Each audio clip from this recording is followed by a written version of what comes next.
So you recently bought a Tesla for White House staff to use, but now there's all these domestic terrorists targeting Teslas. Are the staff scared to drive it? I don't think so. I haven't heard. They were complaining. I did buy one, and I let the staff use it. We have it parked conveniently, and one day we give it to Margot, one day we give it to Chamberlain, give it to Natalie, we give it to everybody around, give it to Dan Scavino, but he's got so much money it doesn't matter. But they love the car, and it's a great car, and it's made here, and it's made in the country. He's got a tremendous plant now in Texas, and he has one in California. Does a lot of his work here, and he's been really unfairly treated, in my opinion. I drive one. And Yeah. there's this other story. I know it's hypothetical right now, but if you were allowed for some reason to run for a third term, is there a thought that the Democrats could try to run Barack Obama against you I'd love that. for his third term? Boy, I'd love that. That would be a good one. I'd like that. No, people are asking me to run, and there's a whole story about running for a third term. I don't know. I never looked into it.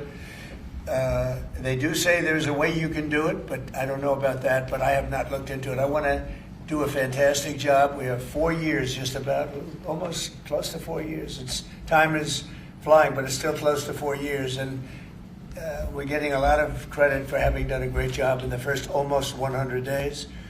And we have some big things we're going to be announcing over the next 2 days that you know very well, Peter, and I think it's going to be something that's going to bring a lot of wealth back to our country, tremendous wealth back to our country, actually. And other countries are understanding it because they've been ripping us for 50 years, longer, but they've been ripping us off for years, right from the beginning. And I think this is going to be an amazing, I call it a lot of different names, but it's really, in a sense, it's a rebirth of a country, because how we could have afforded to do what we did. We help everybody, and they don't help us. I really, the term I like best probably is the liberation of America. It's the liberation of this country, because it's incredible. Look, we have 36 trillion in debt for a reason, and that accumulates over a long period of time. So I think what you're going to be seeing over the next couple of days will be very inspiring to a lot of people. You know, they had a lot of auto plants being built in a certain country. I don't want to mention the country because we get along great with the country, but those plants aren't being built there anymore. They gave them up today and yesterday, day before, and they're building them all now in the United States. And we have many examples, not only auto plants, chip companies from Taiwan are coming in. The biggest, Mr. Wei, he's big. I said, you are a smart guy, aren't you? I've been reading about him over the years, but he controls a large portion of the chip business, as you know. You don't get smarter. They're going to be investing $200 or $300 billion. Apple's investing $500 billion. You know, they always built their places in China. Now he's building here. I think because of you speak to Tim Cook, because of the election, but maybe more importantly because of the tariffs. You know, he's got really an obligation to do it. But we have many, many companies that you haven't even heard of. But I think we'll be at $5 trillion very soon. And if you think about this, we've never been anywhere near that. I don't know if we've ever been at $1 trillion. What do you mean by that? We're 500. What do I mean by trillion? 5 trillion. What are you referring to, sir? I think that we're going to be at $5 trillion of investment. I think you're going to have investments very shortly. We're already 3.5, and we have commitments, verbal commitments for a lot more. And numbers like that have never been done in this country. And it's going to get harder. This is in 2 months. It's really in less than 2 months, because since we've really gone out with it. And we have other interesting things happening. But to me, the whole tariff situation, and essentially they've done that to us for many years. So if we're anywhere near $5 trillion in 2 months, this could be numbers like the country's never seen. And every time you hear a dollar spent, that's another job, because the jobs are coming with it. So auto plants, chip plants, pharmaceuticals, lumber coming in. We have things happening in this country. I'm not sure that they've ever seen it. Steel, you know, we have tariffs on steel. They've been here for a while. Steel and aluminum. Nobody's ever seen anything like we're witnessing now. Nobody's ever seen anything. Most of you agree with that. I mean, it's nothing much you can't agree with. We have things happening in terms of jobs and investment the likes of which I don't think we've ever seen. If you look at, let's say, $4 to $5 trillion in a period of a month and a half, that's even more than you do with your concerts, which are always sold out, right? Nobody's ever seen numbers. And think of it, where Apple's at 500 billion, as I said, but they always used to spend that money in China. Now they're spending it here. That means they're going to build. Now, they don't have any tariffs. Remember, there are no tariffs if you do your product here, if you build whatever it is in the USA. One of the things we're also trying to get is if you buy a car that was built in the USA, you get a deduction on interest. So if you go out and borrow money to buy a car, if it's built in the USA, never been done before, it's a big deduction for people that really aren't used to deductions, frankly, because people that buy cars like that are not big into the world of deductions, and now they're going to learn about deductions. So I think it's going to be great. Yeah. Mr. President, are you going to move ahead with a universal tariff or different individual tariff rates on a whole variety of different? Well, you're going to see in 2 days, which is maybe tomorrow night or probably Wednesday. You're going to see, and they're reciprocal. So whatever they charge us, we charge them, but we're being nicer than they were. We have a lot of countries, friend and foe. I always say friend and foe, but the friend in many cases is worse than the foe. They took advantage of us, and we are going to be very nice by comparison to what they were. The numbers will be lower than what they've been charging us, and in some cases maybe substantially lower, but we sort of have a world obligation perhaps. But we're going to be very nice. Relatively speaking, we're going to be very kind. Mr. President, you met with the chairman. Somebody said that about me the other day. They said, who doesn't know me very well, they said, "You're such a kind person." And I said, "Say that again." They said, "You're a kind person." I said, "I've never heard that before." It was a weird statement. I was kind. Who said that? I've heard of words, I don't know, I better not tell you. You know, I've been called a lot of things, but it's sort of a different kind of a word. It's like an old-fashioned word, isn't it? Mr. President, you met with the chairman of Stellantis today. Did Yes. he ask you for a pause on the auto tariffs? No. What was that meeting about? Just about some of the problems they have with the environmental, which we're going to clean up. Have any of the automakers... We're going to probably go back to 1920. If you look, we're going to go back probably to a 2020 standard. So we'll have 2020 standard, and that's just a few years ago. Oh, they're making it so difficult all over the world. They're making it. It doesn't mean a damn bit of difference either for the environment. It doesn't matter. They make it impossible for people to build cars. So we're going to be doing much different. 2020 is a strong standard, but they've taken it to a level now that makes it very difficult to build a car. So we're going to be bringing it back to a standard that is a very good environmental standard, but it makes it possible to build a car. Have you heard any concerns from the automakers, though, about the tariffs on parts that will go into effect over the coming weeks, about what that's going to mean for the price of... Well, I gave them a big break for a month. I didn't charge them anything, for a big month, for that first month, and they brought a lot of material into this country because they could bring it in without tariff. If you look at Canada and Mexico, they were driving hundreds of thousands of cars into the market because they avoid the tariffs by doing it before the tariffs go on, which would be Wednesday. And I saw some of your shows where cars are lined up for miles and miles. Some of them didn't have fenders on them. Some of them didn't have the roof on yet. They're driving it in brand new. They're driving it in because they want to avoid the tariffs. I let them have that. They sort of took advantage of it because, that wasn't part of the deal, but that's okay. Are there any They're countries- great American car companies, and so I gave them a little break on that. Yeah. Are there any countries that you're not targeting on Wednesday? Well, it depends. I said it's reciprocal. Not everybody has made a fortune, but almost everybody has, but not everybody. And the ones that haven't, we're going to be very nice to them. And on a separate issue... Because that word reciprocal is very important. What they do to us, we do to them. Okay. Can I just ask you briefly on President Putin? You said over the weekend, or indicated over the weekend, some frustration with him. How serious are you about imposing oil sanctions on No, I Russian want oil? to see him make a deal so that we stop Russian soldiers and Ukrainian soldiers and other people from being killed. But mostly it's Russian and Ukrainian soldiers. They're losing at least 2,500 human beings, beautiful human beings, are weak. And I want it to stop. And some people would say, why do you worry about Russian soldiers or Ukrainian soldiers? I worry because it's like they're just like you people. They're like us. They're like all of us. And I seem to have an ability to do those things. And if I can do that,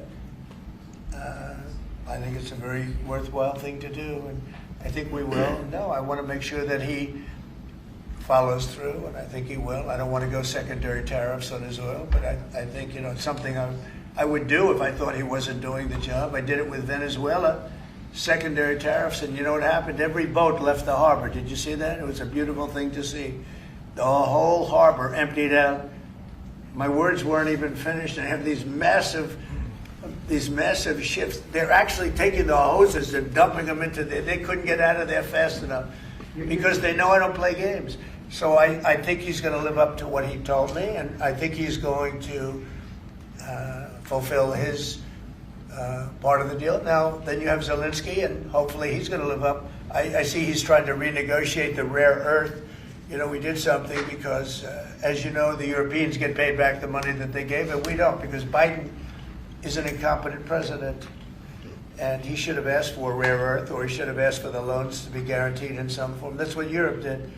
Europe is in for probably $100 billion, and we're in for $350 billion. So we're in for more than 3 times. And now you could make it a little bit less than that, but it doesn't matter. Whatever the number, we're in for substantially more than Europe. We could be in for $350 billion. They have no idea because Biden wasn't a good bookkeeper except for himself. And what happens is we made a deal for rare earth. It was all done. And I heard through you, I haven't spoken to them yet, but through you I heard that they're now saying, well, I'll only do that deal if we get into NATO or something to that effect. Well, that was never, number one, discussed. Number two, I think it's going to be long before Putin, they said you're not going into NATO. And it could be, that's probably the reason the war started, actually. Yeah, so we're hours away from a very special election. Wisconsin, Florida. I want to share your thoughts on Republican voters to not sleep on this. These are 2 very important races together. Well, it's a big race, Supreme Court race in Wisconsin. It's taking place essentially as it was early voting. So we'll see what happens. It's a big race. I love Wisconsin. We won Wisconsin. Republicans typically don't do very well in Wisconsin, but I did. I actually won it twice. I actually probably won it 3 times to be exact. We played their side. Not probably. I won it 3 times. We had a rigged election the second time, but that's one of those things. We had to make this one too big to rig. Would you agree with that, Brian? Yes, Too big to rig? Yes, sir. So anyway, but there's a big race, and I hope you get out and vote for the Republican. The woman is a radical left lunatic, and let's see who wins. But the woman will be very bad. And Wisconsin's a big state politically, and the Supreme Court has a lot to do with elections in Wisconsin. So if whoever it is that's running, including, even Senate races, et cetera, but whoever it is in 4 years that runs, having Wisconsin is a very big, we won it early and big, but winning Wisconsin's a big deal. So therefore, the Supreme Court choice, that is the one you're talking about right now. It's a big race. It's going to be announced fairly shortly. President Trump, on TikTok, big week deadlines. You got Liberation Day and the TikTok deadline. Yeah, this we week. do, which I can extend if I want, but we have a lot of enthusiasm for TikTok for buying it. I think TikTok is good. I used it I was a great TikTok guy, and we won by 36 points, the youth. We won the youth, which Republicans don't do. Maybe it's because Kid Rock likes Trump, I don't know, but we won the youth by 36 points, and I attribute some of that to TikTok. Is the TikTok deal, the negotiations now, tied to a bigger tariff deal with China? No, but it could be. I mean, I've used tariffs for lots of different reasons, but I could see, 1 point in tariffs with China, big country, would be probably worth more than all of TikTok, as valuable as TikTok is. It's big stuff. So there's a great example. That's a great question, actually. I'm a very flexible person. I could use that for that. Like, maybe I'll take a couple of points off if I get approvals for something. I haven't done it, maybe I'll do it, maybe I won't. But it's a very good question. Peter, you're very good. Thank you. You'll love this one. Go ahead. It's not front page news, but I am just curious. What is your thought about Tiger Woods now becoming part of the broader Trump family? Well, I love Tiger, and I love Vanessa, and they had a great relationship. I happen to think the relationship with my son, I happen to think the relationship was hurt very badly by the witch hunt that went on, Russia, and all the crap that they put Don through, who knew nothing about it. But Vanessa and Don had a very good relationship. They have incredible children, 5 incredible children, all good athletes, all great students. They're like great. And they broke up, quite a while ago, and which was to me very sad because I think they're both great. Don and Vanessa, and Tiger actually called me a few months ago, and I have a very special, very good relationship with Tiger. I played golf with him a couple of times over the last month, and he's a fantastic guy and a fantastic athlete. And he told me about it, and I said, Tiger, that's good. That's good.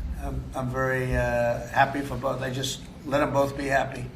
Let them both be happy. They're both great. To follow up on China, China, South Korea, and Japan say they're going to work together in cooperation to respond to the tariffs that you're going to put into effect this week. Are you concerned that this move of the tariffs this week could push some of the United States' closest allies to work with China? No, I'm not worried about it. I'm not worried about it. Yeah. Mr. President, can I ask you I about think something? they have a chance of doing better, actually, with the tariffs. It can actually help them in a certain way. And I think a lot of them will drop their tariffs because, they've been unfairly tariffing the United States for years. And if you look at the European Union on cars, the European Union already dropped their tariff down to 2.5%. It was announced a couple of days ago, which is what which is a very small tariff. The United States charged very little. And I think I heard that India just a little while ago is going to be dropping its tariffs very substantially. And I said, why didn't somebody do this a long time ago? A lot of countries are going to be dropping their tariffs. About something that happened in France today, Mr. President. Marine Le Pen, the far-right leader, got convicted in court and is now banned from running for office for 5 years. Do you have a comment? That's a big deal. That's a very big deal. I know all about it, and a lot of people thought she wasn't going to be convicted of anything, and I don't know if it means conviction, but she was banned for running for 5 years, and she's the leading candidate. That sounds like this country. That sounds very much like this country. Okay, anybody else? You've been presented with a bunch of proposals for tariffs by your advisors that you're talking about that idea publicly. And who? That your advisors have presented ideas They to you do. about tariffs and what to do in the next few days. Have you settled Well, on you're any- going to see. I've settled, a long time ago. You But do. we talk about it. We talk about it a lot. We want to do what's right for the country and even the world. It affects the world, not just this country. This has been the piggy bank for the entire world.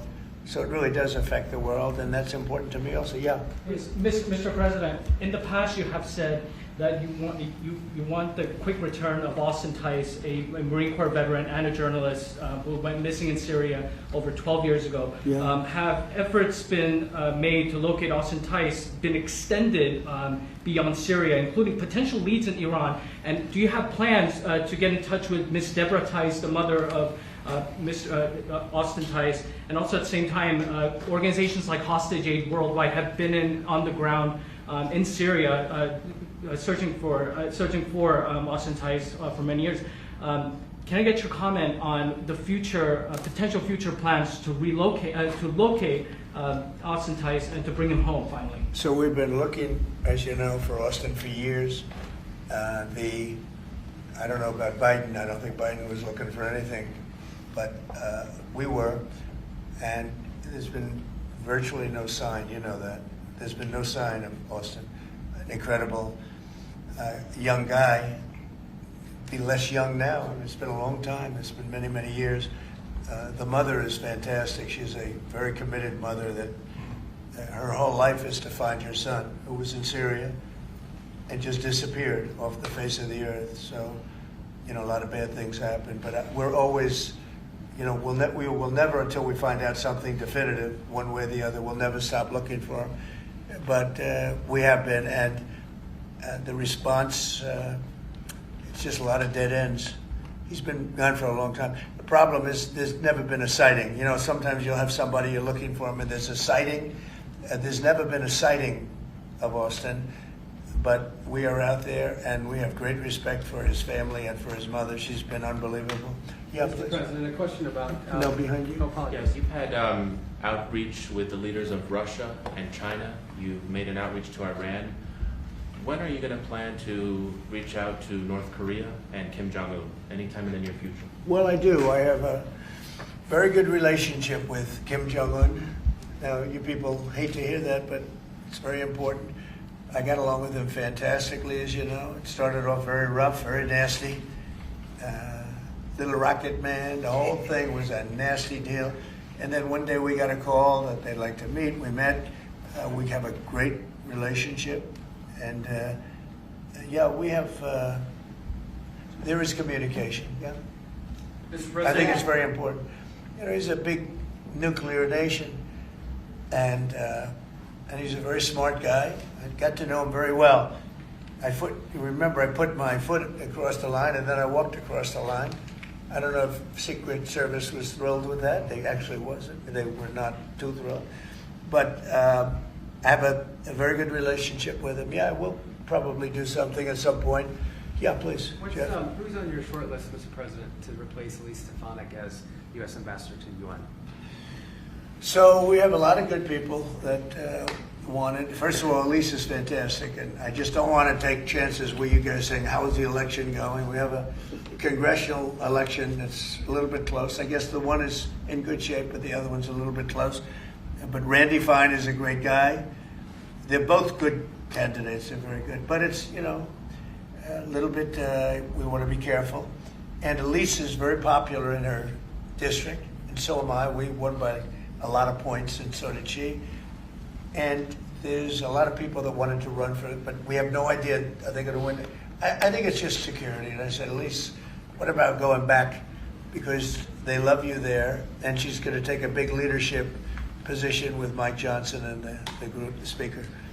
And I can tell you that for the replacement, we have a lot of people that have asked about it and would like to do it. David Friedman, Rick Grinnell, and maybe 30 other people. Everyone loves that position. That's a star-making position. And so we'll see what happens. But we have a lot of people that are interested in going to the United Nations, as you can imagine. Yeah. Just want to get a quick music question. Favorite song to play live is what? And then my question for you, Mr. President, your favorite rally you did last year, 2024. What was your favorite one? Favorite song to play live? Yeah, favorite song to play live. Oh, that's a tough one. It'd have to be one of the hits, probably Cowboy or Ball with the Bar. There's a song that I've played every night that was never a singular hit that I probably should not say the words to in this office right now. I think for you, You never met a does, certain by the person way, like his me. rallies are amazing. He does great and gets big crowds. He's really a star when it comes to that. He is a very talented guy. I would say maybe Madison Square Garden. Yeah. Because anybody that was there, the owner of the garden, Jim Dolan, who's, you know, to me always been terrific. He said this, he's never seen anything like it. We had, when you announce Madison Square Garden, you know, it's a big arena, but we sell out big arenas. We sold out in Milwaukee, we sold out in every big arena. We never had empty seats. It's amazing. They talk about Bernie Sanders gets 2,000 to 3,000 people. Everyone says, these crowds, I get 107,000 people in New Jersey. In Butler, PA, we had over 100,000 the second time. We had 55,000 the first time. We have big crowds. I would say Madison Square Garden because I grew up in New York and the garden is great. Jim Dolan treated us well, but everybody said that because I think I could have filled it up 10 times. We had hundreds of thousands of people that were stacked all the way back to the Hudson River and on the other direction back to Fifth Avenue. Nobody's ever said, I don't mean with a line, I mean like 50 deep. Like 50 deep this way. The streets were closed, the whole thing, it was crazy. And when you take that, you know, you want to do well at Madison Square Garden. You don't want to have empty seats. But we could have sold it out, Brian, 10 times, and everybody knew it. And I think we got a good indication that that's where the election was going. And we won every swing state, and we won by millions of votes. It was a great election, yeah. Mr. President, the U.S. military transferred 17 individuals to El Salvador overnight. Did you discuss with your team whether these deportations would run afoul of any recent court orders? No, I do want to thank, however, the president. He has been unbelievable, and in relation to us. But I think that our people have done an incredible job. I got elected on the basis of getting bad people out of our country that shouldn't be here, very dangerous people out of our country, and that's what I did. And then you have a judge that wants to take over, and I can't imagine it can be allowed. If it was up to him, they'd all be put back in our country. These are killers. These are drug lords. These are really bad people. But I want to thank the president of El Salvador because he's done an amazing job. You saw it. Yeah. Elon Musk's special government tenure is coming to an end, 130 days, I think another month. Yeah. Do you want him to stay longer, or is it time for him to go back to running his companies in Europe? Well, I think he's amazing, but I also think he's got a big company to run, and so at some point he's going to be going back. He wants to. Did you want to keep him around? But I'd keep him as long as I could keep him. He's a very talented guy. I love very smart people. And he's very smart, and he's done a good job.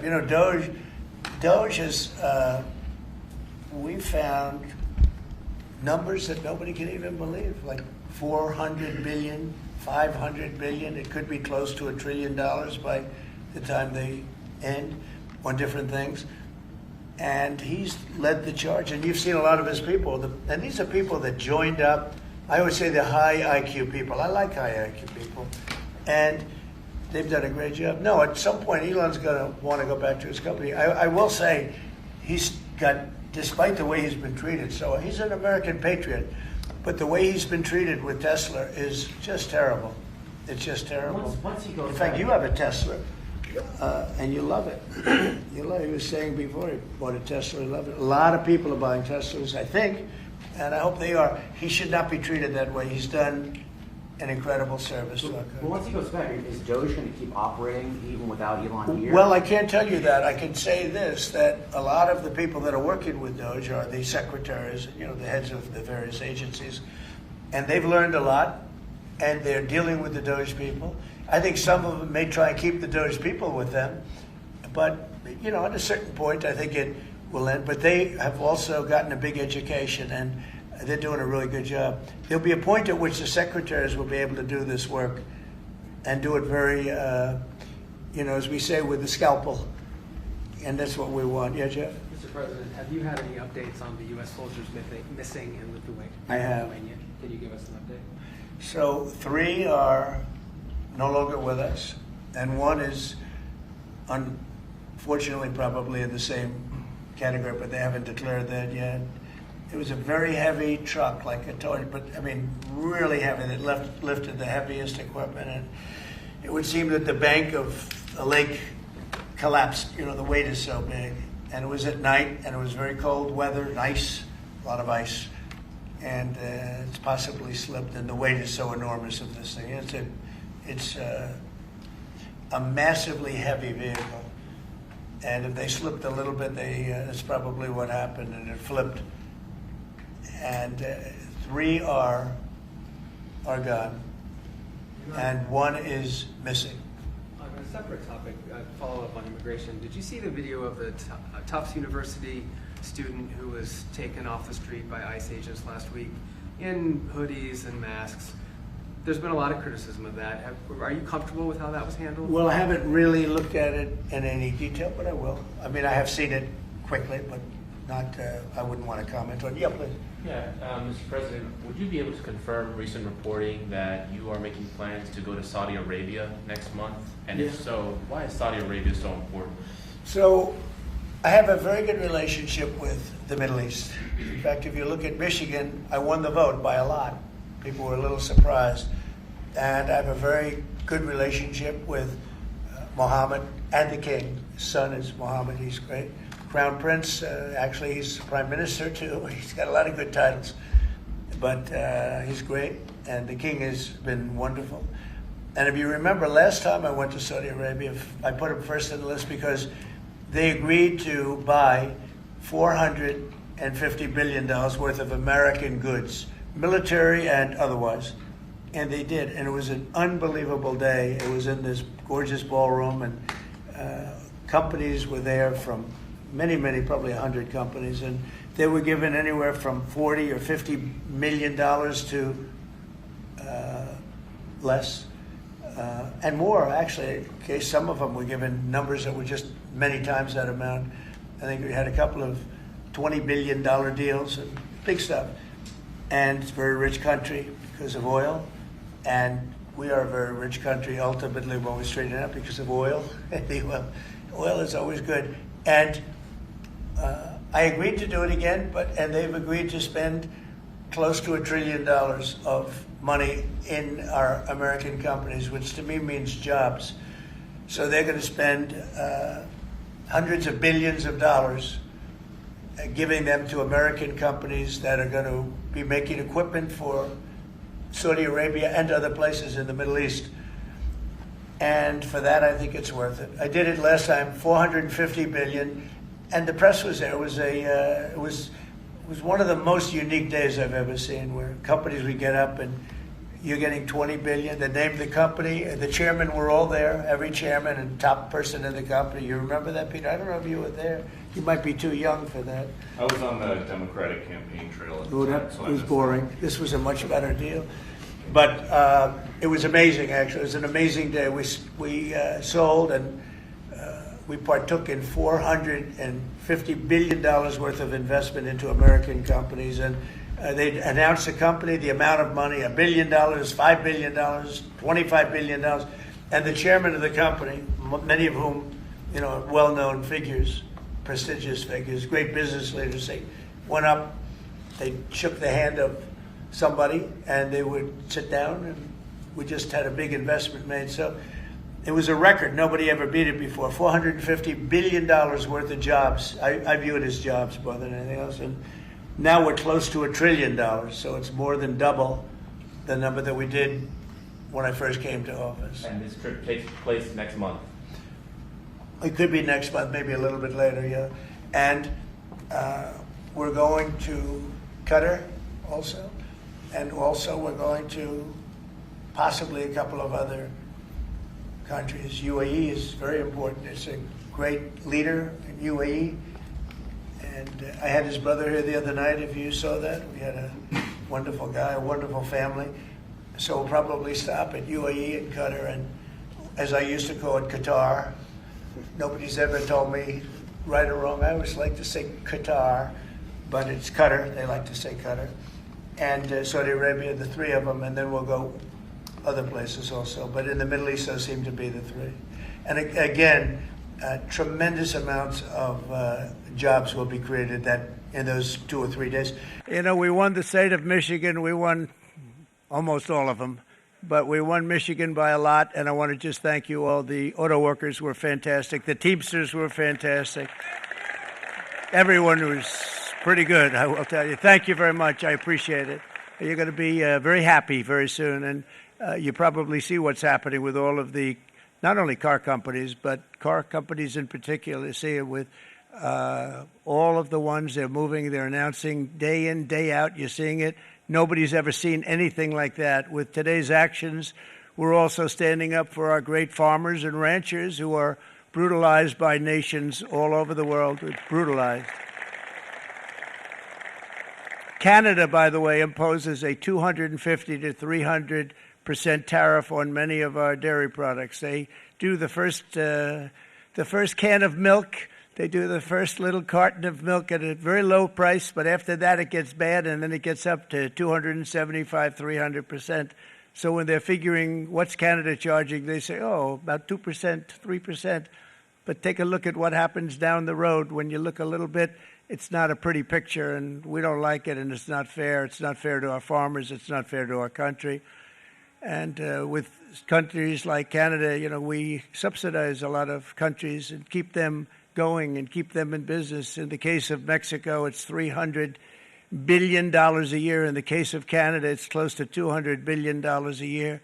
And I say, why are we doing this? Why are we doing this? I mean, at what point do we say you got to work for yourselves, and this is why we have the big deficits. This is why we have that amount of debt that's been placed on our heads over the last number of years, and we're really not taking it anymore. Through non-tariff barriers, the European Union bans imports of most American poultry. You understand? They say, we want to send you our cars, we want to send you everything, but we're not going to take anything that you have. Australia bans, and they're wonderful people and wonderful everything, but they ban American beef, yet we imported $3 billion of Australian beef from them just last year alone. They won't take any of our beef. They don't want it because they don't want it to affect their farmers. And you know what? I don't blame them, but we're doing the same thing right now, starting about midnight tonight, I would say. And China charges American rice farmers an overquota, it's called, a tariff rate of 65%. South Korea charges 50%.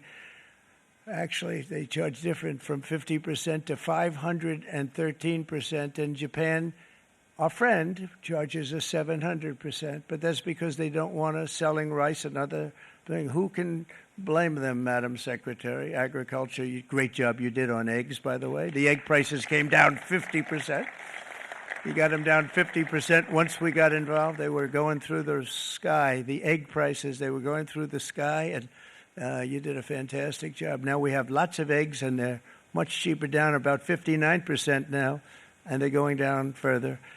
We charge 2.8% for so many things that other countries are charging 200%, 300%, and 400% for. If imposing tariffs and protective barriers made nations poor, then every country on earth would be racing to eliminate these policies, and China would be the first on line. They run a very strong country, but they're not first in line, and the American people are paying a very big price. From 1789 to 1913, we were a tariff-backed nation, and the United States was proportionately the wealthiest it has ever been. So wealthy, in fact, that in the 1880s, they established a commission to decide what they were going to do with the vast sums of money they were collecting. We were collecting so much money so fast, we didn't know what to do with it. Isn't that a nice problem to have? What do you think, Marco? Good problem? Marco would love that problem. But we don't have that problem anymore, but we're not going to have it very much longer, I will tell you. But they collected so much money, they actually formed a commission to determine what they were going to do with the money, who they were going to give it to, and how much. Then in 1913, for reasons unknown to mankind, they established the income tax so that citizens, rather than foreign countries, would start paying the money necessary to run our government. Then in 1929, it all came to a very abrupt end with the Great Depression, and it would have never happened if they had stayed with the tariff policy. It would have been a much different story. They tried to bring back tariffs to save our country, but it was gone. It was gone. It was too late. Nothing could have been done. It took years and years to get out of that depression, far longer than even FDR had that office right over there for a long period of time. The ramp system, that's rather intricate, was built because of him, and every time you walk up, you think of him, and he did a great job in many ways, but it lasted long beyond his terms, as you know. But it's not too late any longer, and we're going to start being smart, and we're going to start being very wealthy again. We're going to be wealthy as a country because they've taken so much of our wealth away from us. We're not going to let that happen. We truly can be very wealthy. We can be so much wealthier than any country. It's not even believable, but we're getting smart. Nearly a century later, in the face of unrelenting economic warfare, the United States can no longer continue with a policy of unilateral economic surrender. We cannot pay the deficits of Canada, Mexico, and so many other countries. We used to do it. We can't do it anymore. We take care of countries all over the world. We pay for their military.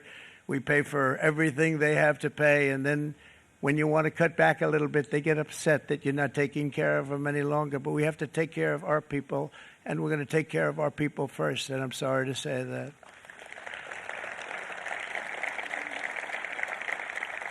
And today we're standing up for the American worker, and we are finally putting America first.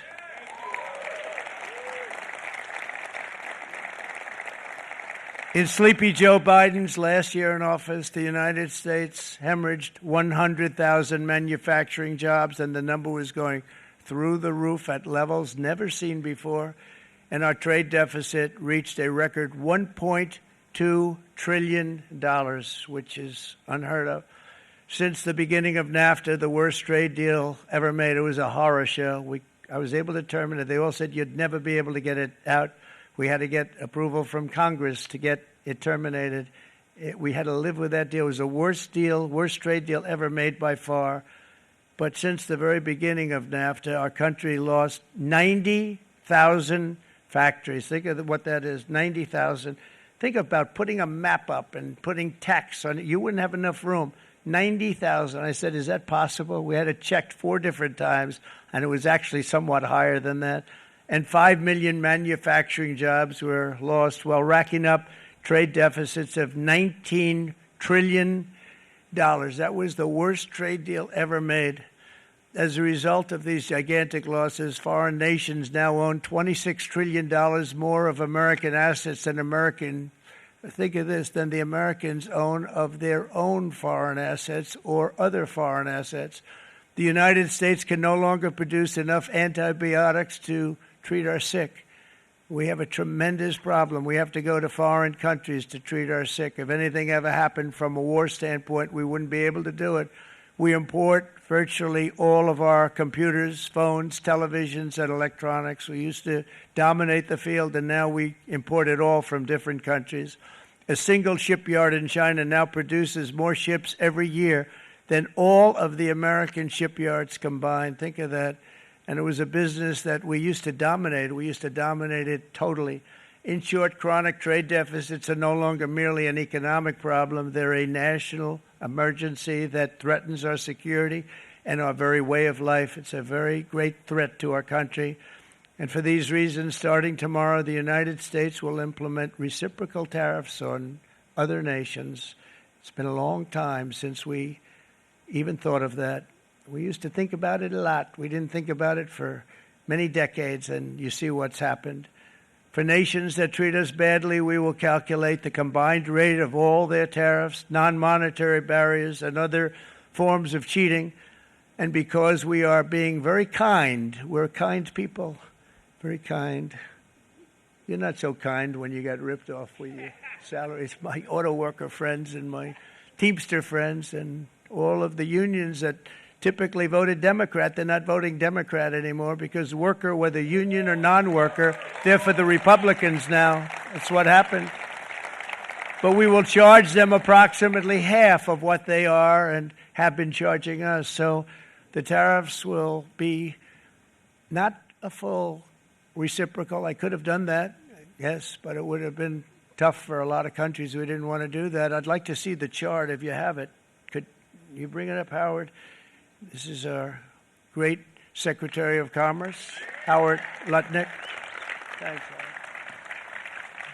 So if you look at that, China, first row, China, 67%. That's tariffs charged to the USA, including currency manipulation and trade barriers. So 67%, I think you can, for the most part, see it.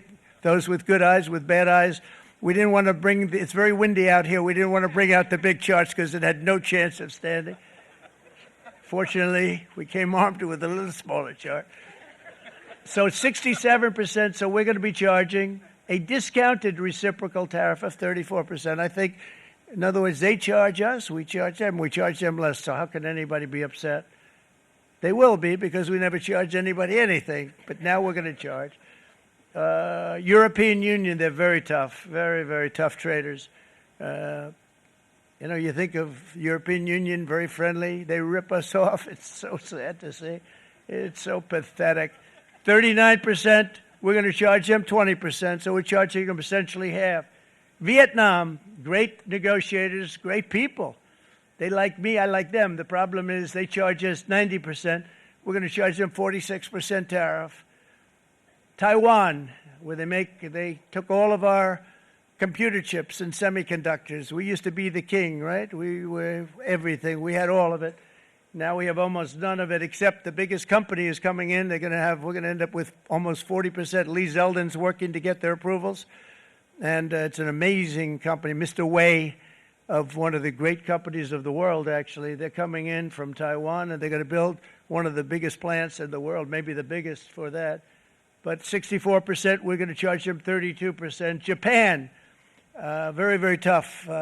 Great people. And again, I don't blame the people for doing it. I think they're very smart in doing it. I blame the people that sat right in that Oval Office, right over there, right behind the Resolute desk or whichever desk they chose.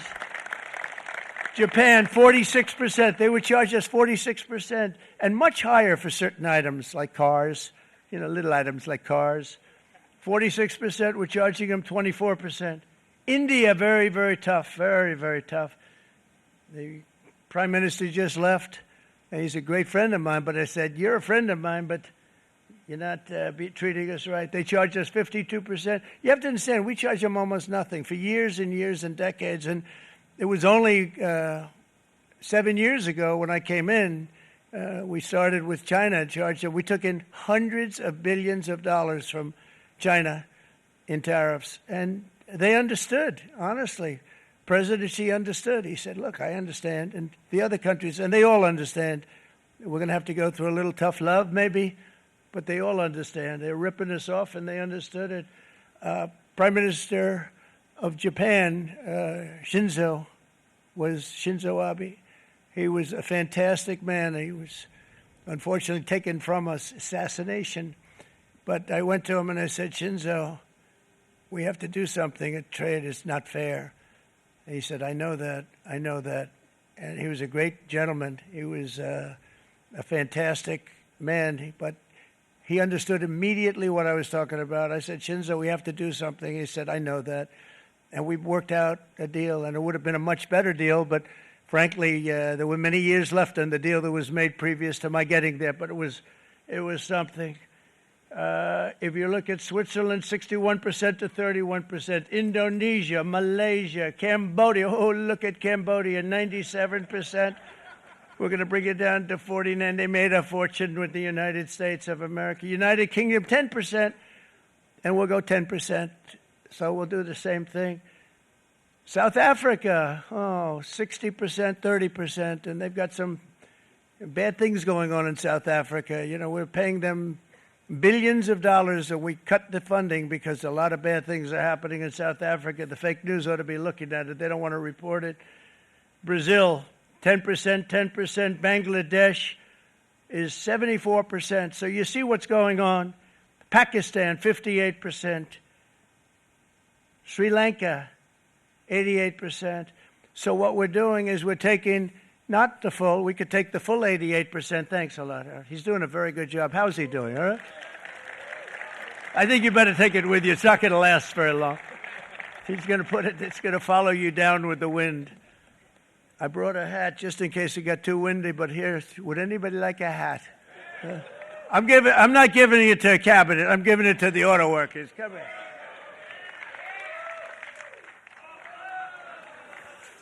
Thank you, fellas. Get it. That's it. They deserve it more than our cabinet. Our cabinet has plenty of hats. But you see the numbers. The numbers are so disproportionate. They're so unfair. At the same time, we will establish a minimum baseline tariff of 10%. You notice that on the chart. And that'll be on other countries to help rebuild our economy and to prevent cheating. So we're going to have a minimum of cheating, and we're going to be very severe on the people that at the gate that watch the tariffs and watch the product coming in, because there's been a lot of bad things happening at the gate because the money is so enormous that you're talking about. There's never been probably anything like it in terms of the enormity, and there are a lot of bad things happen at the people that do the check-in, and they're looking at 10-year jail sentences if they do play. We're going to treat them so good, but if they cheat, the repercussions are going to be extremely strong. Foreign nations will finally be asked to pay for the privilege of access to our market, the biggest market in the world. We're right now the biggest market in the world. We had a great country 4 years ago in terms of the economics. We were doubling up on China. We were doing so well. Nobody was going to catch us, but so much of it slipped away over the last 4 years under Biden. I campaigned on this policy throughout last year, and today that promise was made, and it was also a promise, as you know, that was kept. Promises made, promises kept. To any company that objects to our common sense reciprocal tariffs, again, reciprocal, back and forth, back and forth. And I call this kind reciprocal. This is not full reciprocal. This is kind reciprocal. But what we do is we cut it in half. We charge them. My answer is very simple if they complain. If you want your tariff rate to be zero, then you build your product right here in America, because there is no tariff if you build your plant, your product in America. And we've seen companies coming in like we've never seen before. Likewise to all of the foreign presidents, prime ministers, kings, queens, ambassadors, and everyone else who will soon be calling to ask for exemptions from these tariffs. I say, terminate your own tariffs, drop your barriers, don't manipulate your currencies. They manipulate their currencies like nobody can even believe, which is a bad, bad thing and very devastating to us. And start buying tens of billions of dollars of American goods. Tariffs give our country protection against those that would do us economic harm. And many people were looking to do us economic harm. Maybe not so obviously, but they were doing tremendous economic harm. But even more importantly, they will give us growth. These tariffs are going to give us growth like you haven't seen before, and it'll be something very special to watch. I am so looking forward, and Brian, it's going to happen even faster than you said. You know, you might say, but it's already started. It's already started. Work's already begun on plants all around the country, and you see that as before. These are big, rich companies. We have $61 billion started on a big plant going up. It's going to be announced over the next 2 days, and they already started work. Many of these the biggest companies in the world, they've committed to build. We're going to build, sir. And they came here to see me, and wanted to know if they could have a press conference. I do as many as I can. I'm pretty busy trying to stop Russia and Ukraine and the Middle East. We got to stop that. We got to stop the Houthis, which we're making tremendous. They like shooting ships down and out of the water, sinking ships. They get a kick out of it, but they're not getting such a kick out of it now, are they, Mr. Secretary? They're not getting such a kick out of that now. But here are just a short list of some of the companies that have already announced and committed to investment. And this is a company that built its factories and its plants in China.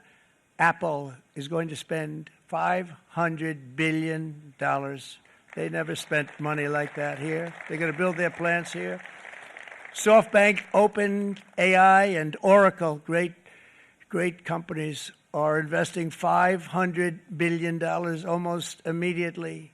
NVIDIA, a hot company, is investing hundreds of billions of dollars. They just announced. TSMC, the biggest, most important company in the world of chips from Taiwan, with no investment from us, is investing $200 billion. And they said the reason was, number one, the election of November 5th, and number two, the tariffs. They don't want to pay the tariffs, and the way they're not paying it is to build their plant here. So we're going to go from almost no percentage. We used to have 100% of the chip market. Now it's all in Taiwan. Almost all of it's in Taiwan. A couple of other countries, but mostly in Taiwan. And think of it. We had 100%. We lost it because of people in that office that didn't do their job. They allowed it to be stolen from us. Johnson & Johnson, great company, $55 billion. Eli Lilly, $27 billion. Meta is investing $500 billion. Wow.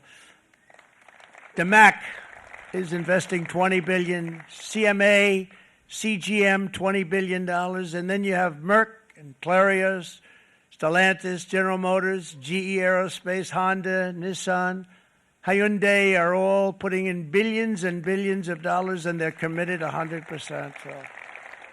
And we've never had, and this is after 2.5 months. This is after just a short, this all took place as soon as we came out with everybody wanted to do. I watched a gentleman today on television. He used to work with Lee Iacocca, a very respected automobile person, and he said, because they're asking people, and they try and get as many negative people as they can, but they can't find them too much. It's pretty hard to find in terms of what we're doing, especially when they see all this investment. They said, so tell me, what do you think of what Trump is doing from the automobile standpoint? He said, I can't believe it. Somebody is finally, he's an older guy, real pro, really top guy, with Lee Iacocca. He said, I never thought I'd see the day when this would happen, where somebody had the courage to go and do what has to be done. This is transforming our nation. Our entire nation is going to be transformed, not only with the cars, but on every single other item that's built. We're going to become an industrial powerhouse. And he said that so beautifully today. In fact, I'm going to find out, I'm going to get a tape, and Bruce, I'm going to get that tape, and I'm going to send it to you out in Long Island, and you're going to play it for the people. And all your union workers and your non-union workers out there, you got a pretty even split. But we have, so far, it looks like we're going to have about $6 trillion of investments, and you wouldn't do that in years in this country over the last number of years. $6 trillion, and that's going to be much higher by the end of the year. And think of what $6 trillion is. You wouldn't have even a small percentage of that under this other system. We're going to be an entirely different country, and it's going to be fantastic for the workers. It's going to be fantastic for everyone. There will never have been a transformation of a country like the transformation that's already happening in the United States of America. It's an incredible thing to watch, and it's incredible to meet with the top people, people that you read about, very wealthy people, or people that are great managers and executives and presidents of big public companies, and to watch the enthusiasm they have now that they didn't have. They gave up on our country. They went to foreign countries and they built. Companies are pouring into our country at levels never seen before, with jobs and money to follow, and it's really beautiful. In the coming days, there will be complaints from the globalists and the outsourcers and special interests and the fake news. The fake news will always complain. But never forget, every prediction our opponents made about trade for the last 30 years has been proven totally wrong. They were wrong about NAFTA. They were wrong about China. They were wrong about the Trans-Pacific Partnership, which would have been a disaster if I didn't terminate it. If I didn't terminate that, United Auto Workers, you would have had no jobs in this country. You would have had no jobs. It was all going to other countries. In my first term, they said tariffs would crash the economy. Instead, we built the greatest economy in the history of the world. And again, I have great respect for President Xi of China, great respect for China, but they were taking tremendous advantage of us, and I commend them for that. I say, hey, if you can get away with it, that's okay. But, they understand exactly what's happening, and they probably, most of them are saying it's about time they did something, but and they're going to fight, and they're going to fight fair. Everyone's going to fight. It's like, I say to the leaders, look, you got to take care of your country, but we have to start taking care of our country now. We can't do what we've been doing for the last 50 years. From the day of my election, the stock market went up in my first term 88%, with NASDAQ going up 155%, more than any president has ever had in any term in office, by far.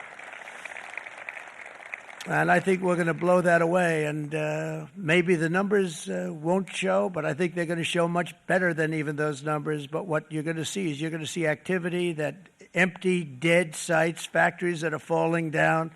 Those factories will be knocked down, and they're going to have brand new factories built in their place. They're not only talking about renovating, they're talking about brand new, the best anywhere in the world, the biggest anywhere in the world. I have a friend who builds car plants, and I said, I want to see the biggest and the best. He said, well, we have to go to Mexico. I said, no, I want to see it in the United States. He said, we're not building them in there. This is a year and a half ago during the campaign. He said, we're not building it. You'd have to go to Mexico. When I was starting to decide to run, and I went to number one in the polls very rapidly, let's say in the first hour, and then shortly thereafter, it looked like I was going to win, and the fake news was saying, "Oh no, don't do this." What they don't know is if I didn't win, they would have really been in trouble, because nobody wants to read them anyway. But I tell you what, when I when it looked like I was going to win, I announced that I was going to be doing exactly what we're talking about today. Great consistency, actually, because I've been talking about it for 40 years. But because I saw what was happening 40 years ago. If you look at my old speeches when I was young, very handsome, my old speeches, and that people would say, I'd be on a television show, I'd be talking about how we were being ripped off by these countries. I mean, nothing changes very much. The only thing that changed were the countries, but nothing really changes. But it's why it's such an honor. It's such an honor to be finally able to do this. If you look at China, I took in hundreds of billions of dollars in my term, hundreds of billions. They never paid 10 cents to any other president, and yet they paid hundreds of billions, so much so that Biden couldn't do anything. They wanted to try and terminate it because he had a very special relationship with China. You know what the relationship was? He had a special relationship. But the numbers were so big, that they couldn't do it. So they did ease it up. They did things that they shouldn't have done. They made it a lot more comfortable for them, but they couldn't do it because the numbers were hundreds of billions of dollars, and I did that. And we were on our way to doing something like incredible. And then we had a very bad election happen, A lot of bad things happened. So when I said we got to do it again, I said we have to make it too big to rig. And we made it too big to rig, and we won in records, and it was a monumental win. And it was such an honor to see so many of you, like Brian and your friends, here with us to celebrate and to, more importantly, celebrate what we're doing, because that wouldn't be a full celebration if we didn't do this, because this will be an entirely different country in a short period of time. It'll be something the whole world will be talking about it. The critics made the very tired predictions earlier this year, but in February, core inflation dropped to the lowest rate in 4 years.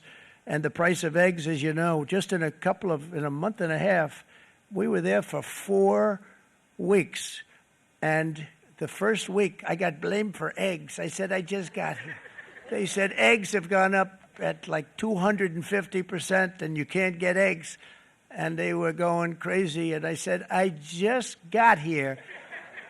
And then we got to work on eggs, and we got to work on everything. And our great Secretary of Agriculture, you did a fantastic job. Brooke Rollins, she did a fantastic job. And as I said before, the price of eggs dropped now 59%, and they're going down more, and the availability is fantastic. They were saying that for Easter, please don't use eggs. Could you use plastic eggs? I said, we don't want to do that. We want to, and you really came through. It's an amazing job. Thank you very much, Brooke. You did great. But likewise, an old-fashioned term that we use, groceries. I used it in the campaign. It's such an old-fashioned term, but a beautiful term, groceries. It sort of says a bag with different things in it. Groceries went through the roof, and I campaigned on that. I talked about the word groceries for a lot, and energy costs now are down. Groceries are down. Gasoline is way under $3, and people are beginning to be able to buy things and live again. We brought prices way down. We created 10,000 already in a few weeks, new manufacturing jobs. And it was that took place in 1 month, numbers that they haven't seen in a long time. We had virtually no inflation under my term. We had virtually no inflation for 4 years, but after transitioning over to Sleepy Joe, it went from almost non-existent to the highest in the history of our country. They had the highest inflation in the history of our country, brought up by energy and bad spending and bad policy, and a lot of bad things happened. How about allowing millions and millions and millions of people to pour into our country with open borders, where it's so sad to see even now. And I see our great secretary you have done. Stand up, please, Christy. Stand up. Christy Noem. And Tom Homan. These people are doing a great job, but gotten them out in records. We have problems with judges that don't want them to go out. They want Tren de Aragua, and they want MS-13, the most vicious gangs ever. Nobody's ever seen anything like it. Absolute killer gangs. They kill people. They don't even think about it. And we put them out, and we have judges now, radical left judges that they don't want them to go out. They want them to even be brought back. Let's bring them back. You've done a fantastic job, and please thank everybody. Homeland Security. Thank you, everybody. Appreciate it. And we now have a border that's the best border that we've ever had, even better than it was my first term. My first term we did good, but this one we really specialized in. We've done really well. And we had records then. We had the best, safest border. 4 years ago, we had the best border there ever was. And now we have, you've actually matched it and done even better. And we're going to get it down the right way. And we want people, by the way, to come into our country, but we want to come in through a legal process. We want them to come in legally. We need more people. We need people to run these plants and to help the auto workers and the Teamsters and the non-union people and everybody else. But we need people and the farmers. And we're going to let people come in, but they want to come in. We want them to come in legally. They have to have the capability of loving our country, not people that hate our country. We don't want them in our country. And now we're going to pass the largest tax cuts in American history, and that's where we're relying on Mike and John Thune. And we will not cut Social Security, Medicare, or Medicaid benefits, and the Democrats will, because if they got in, the entire economy would collapse. This country was heading for a collapse under the people that you saw. They were horrible. I think one of the reasons people like the job, I have my highest approval ratings because I think they're comparing me to the worst administration in the history of our country, so I appreciate that at least. But Speaker of the House Mike Johnson and Senate Majority Leader, appreciate it, Mike. John Thune have been fantastic, by the way. But they've been working tirelessly on taking the next step to pass the plan for our one big, beautiful bill. I'd like to name it that if you can. One big, beautiful. I made that statement about 6 months ago, and everybody calls it one big, beautiful bill. And it will be that. It'll have everything, the big tax cuts and every incentive there is. And it'll be fantastic. And by the way, for the cars, we're asking for an interest deduction on a loan. So if you build the car, only in America we do it, Brian. If the car's not built in America, you don't get the interest rate deduction.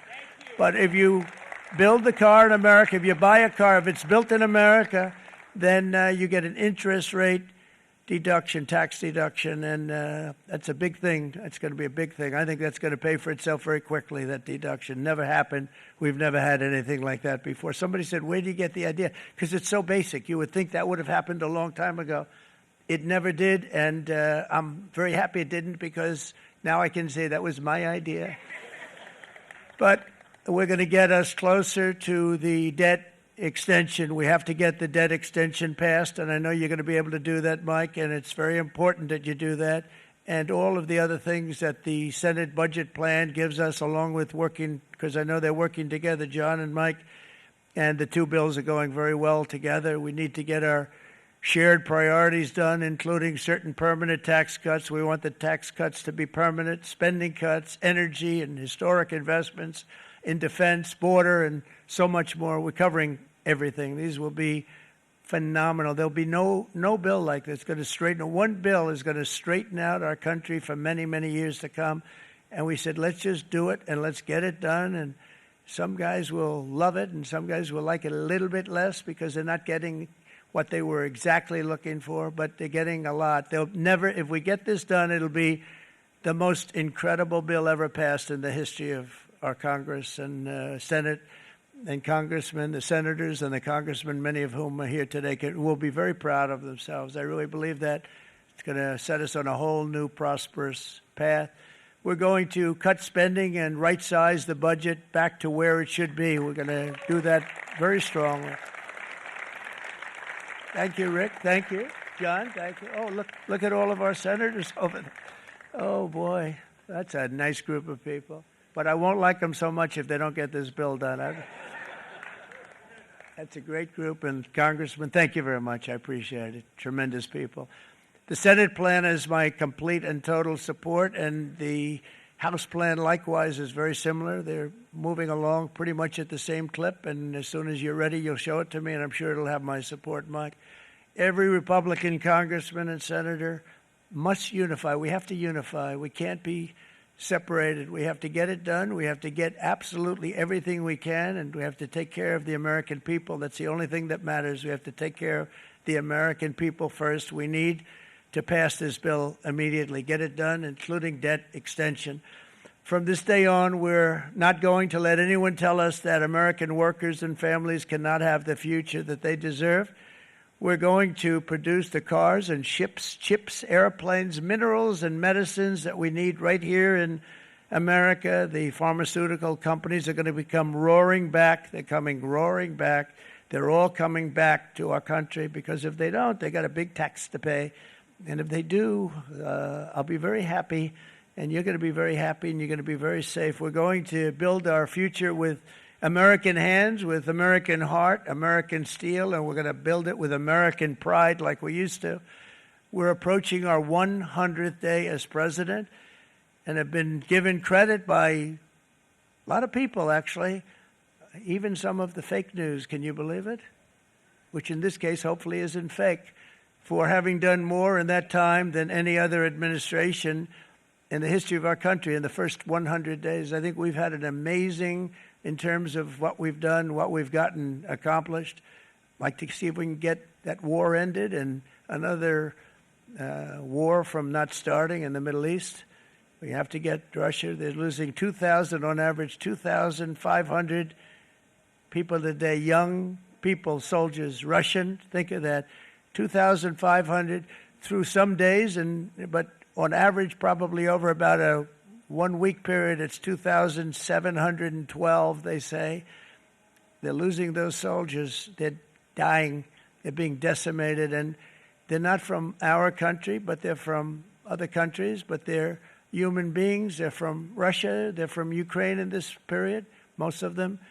And we're going to get it stopped. It's a senseless war that would have never happened if I was president, and it shouldn't be allowed to go on. And I think we're being given good cooperation by Russia and by Ukraine, but we have to get it stopped. It's humanity. It's humanity. It's a terrible thing. This will be a very big moment. I think you're going to remember today. It's going to be a free nation that we're dealing with. We're going to have a very free and beautiful nation. It's going to be Liberation Day in America, and it's going to be a day that hopefully you're going to look back in years to come and you're going to say, you know, he was right. This has turned out to be one of the most important days in the history of our country. God bless you and God bless America. Thank you, everybody. Thank you very much. Thank you. Thank you very much.